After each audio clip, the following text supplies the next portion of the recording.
For thousands of years, humans have been heating their homes by burning wood.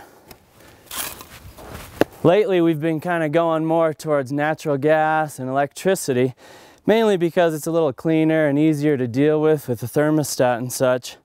But with the rising cost of electricity and natural gas, and the availability of a lot of wood thanks to the beetle kill, burning wood has become a more desirable option.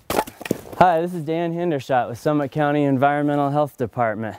And although we talked about some of the benefits of burning wood, there's one drawback. It can produce a lot of pollution, which can be a nuisance for neighbors. It can also lead to some health problems, including runny nose, real irritated eyes, and for those who already have asthma or bronchitis, it can really aggravate those kind of problems. So although wood burning may never be quite as clean as burning natural gas in a furnace or something like that, wood is both inexpensive and it's a renewable fuel as opposed to natural gas or coal. There are a lot of things you can do to burn as clean as possible and be a good neighbor. Let's talk about some of those things. The first tip for having a clean hot fire is to start with small logs.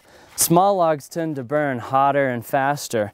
Sure, they're going to burn faster, so you might have to keep stoking it more often versus a big log, but big logs tend to smolder and produce a lot of smoke. So once you've got your smaller logs, you want to select an area to store these. This wood pile here keeps the wood off of the ground, and it has a tarp to keep it covered so that your snow and your water doesn't keep it wet. You want to keep it in a pile like this for at least 6 months. 6 months will allow the moisture content of the wood to go from about 50% down to 20%, which will again allow your wood to burn much cleaner. When you're selecting your site for a wood pile, you want to keep it away from the house as best you can, just to prevent wildfire or something spreading to your house, and because you might get rodents or insects living in your wood pile, you don't want them to come into your house. So keep your wood pile away from the house. Let's go on inside and talk about a few other things.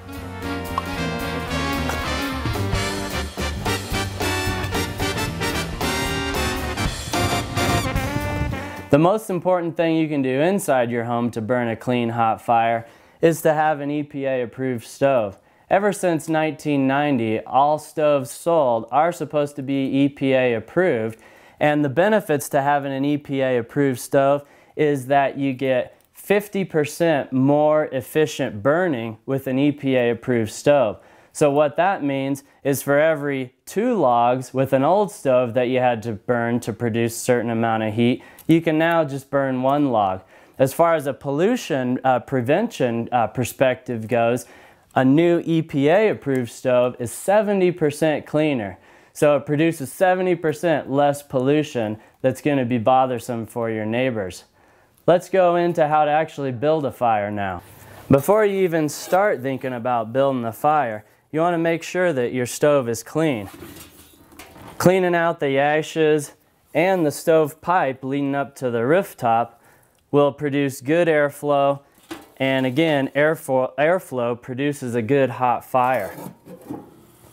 We recommend that you have your chimney cleaned at least once a year by a certified technician. So once you've cleaned your stove, in order to build the fire, you want to start off with some newspaper. Then it's best to start the fire with some nice dried kindling if you can come across some. This is kiln dried wood that I just got from a garage door manufacturing shop. It was just scrap wood that they were going to throw away anyway.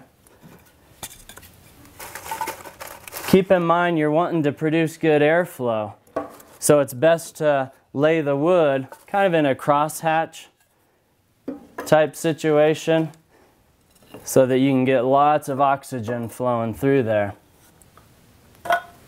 Alright, it's ready to light now.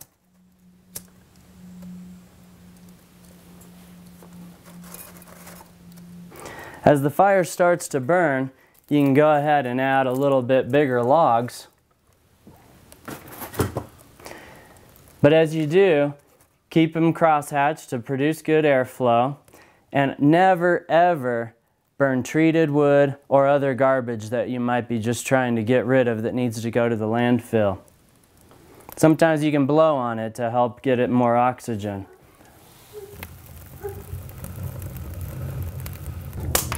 Now that we've got a pretty good fire going, you're about ready to go to bed maybe, or go to work. The temptation would be to really stuff as much wood as you can in there possibly. But keep in mind, as you stuff more and more wood in there, there's less oxygen flow, and so your fire is going to start smoldering and producing a lot of smoke. After starting the fire, allow it to warm up with the door open for at least 30 minutes. With the fire now nice and hot, you can close the door and it will continue to burn effectively because it is able to draw air through the air intake valves.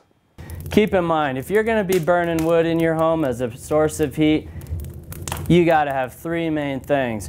The first thing you need to have is a fire extinguisher. If a log rolls out or something, you need to be able to put it out quick. In addition to having a fire extinguisher, is make sure everyone in the house knows how to use it.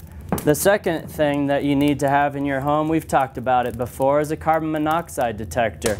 If your stove or wood burning device is producing carbon monoxide because of a bad exhaust system, your nose can't detect carbon monoxide. This can and might save your life. The third thing that you need to have is a smoke detector in your home. Again, if this gets out of control, it might save your life and get you out of the home. If you have any more questions on safe, clean wood burning in your home, give us a call at the Summit County Environmental Health Department at 668-4070, and have a good winter.